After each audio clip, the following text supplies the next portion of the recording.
ಧಿಕ್ಕಾರ ಧಿಕ್ಕಾರ ಸತ್ತಂತಿರುವ ಧರ್ಮೇಂದ್ರ ಪ್ರಧಾನ್ಗೆ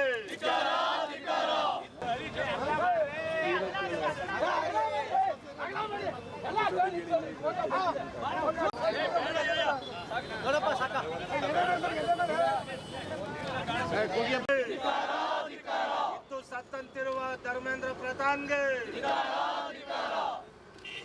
27 ಲಕ್ಷ ವಿದ್ಯಾರ್ಥಿಗಳ ಭವಿಷ್ಯಕ್ಕೆ ಮುಳ್ಳಾದ ಬಿಜೆಪಿ ಸರ್ಕಾರಕ್ಕೆ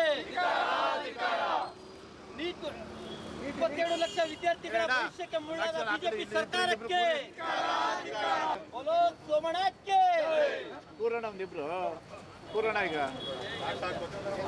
ಕೂರಿ ಈಗ ಸರ್ಕಾರಕ್ಕೆ ವಿದ್ಯಾರ್ಥಿಗಳನ್ನು ಕೊಲ್ಲುತ್ತಿರುವ ಮೋದಿ ಸರ್ಕಾರಕ್ಕೆ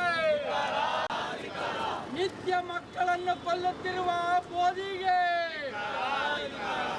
ಪ್ರಯತ್ನ ಮಾಡಿದ ಮೋದಿ ಸರ್ಕಾರಕ್ಕೆ ಸೈನಿಕನ ಮಗಳನ್ನು ಆತ್ಮಹತ್ಯೆ ಮಾಡಲು ಕಾರಣರಾದ ಮೋದಿ ಸರ್ಕಾರಕ್ಕೆ ಧಿಕ್ಕಾರ ಧಿಕ್ಕಾರ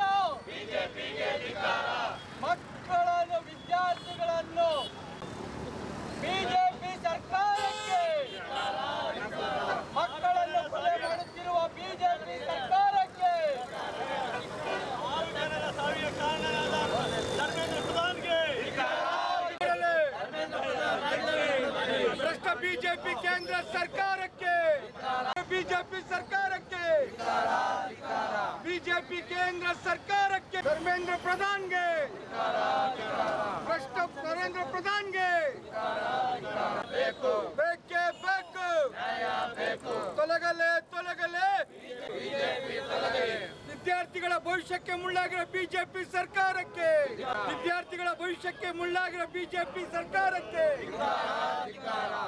4 ಜನ ಪ್ರಾಣ ಕಳ್ಕೊಂಡಿದ್ರು. ನಿನ್ನೆ ಇಬ್ಬರು ಸೈನಿಕನ ಮಗಳು ರಿಯಾ ಅಂತ ಮತ್ತು ಇನ್ನೊಬ್ಬರು 6 ಮಕ್ಕಳು ಪ್ರಾಣ ಕಳ್ಕೊಂಡಿದ್ದಾರೆ.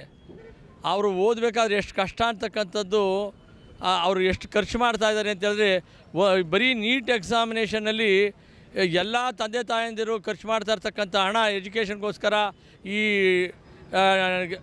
ಕೋಚಿಂಗ್ ಸೆಂಟ್ರಿಗೆ 1.25 ಲಕ್ಷ ಕೋಟಿ 1,25,000 ಕೋಟಿ 1,25,000 ಕೋಟಿನ ಖರ್ಚು ಮಾಡ್ತಾರೆ.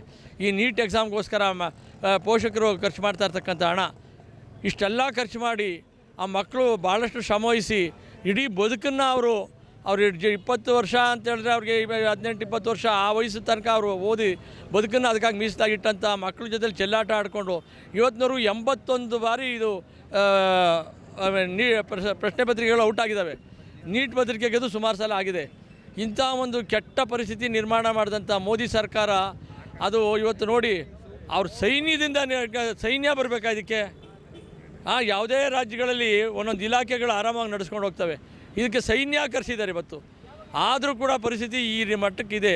ಈ ಮಕ್ಕಳ ಸಾವು ಕಾರಣರಾದಂಥ ನರೇಂದ್ರ ಮೋದಿಗೆ ಧಿಕ್ಕಾರ ಹೇಳಿ ಇವತ್ತು ಧರ್ಮೇಂದ್ರ ಪ್ರಧಾನ್ ರಾಜೀನಾಮೆ ನೀಡಬೇಕು ಅಂತೇಳಿ ಅವ್ರ ಹಣಕ್ಕೂ ಶವಯಾತ್ರೆಯನ್ನು ಮಾಡ್ತಾಯಿದ್ದಾರೆ.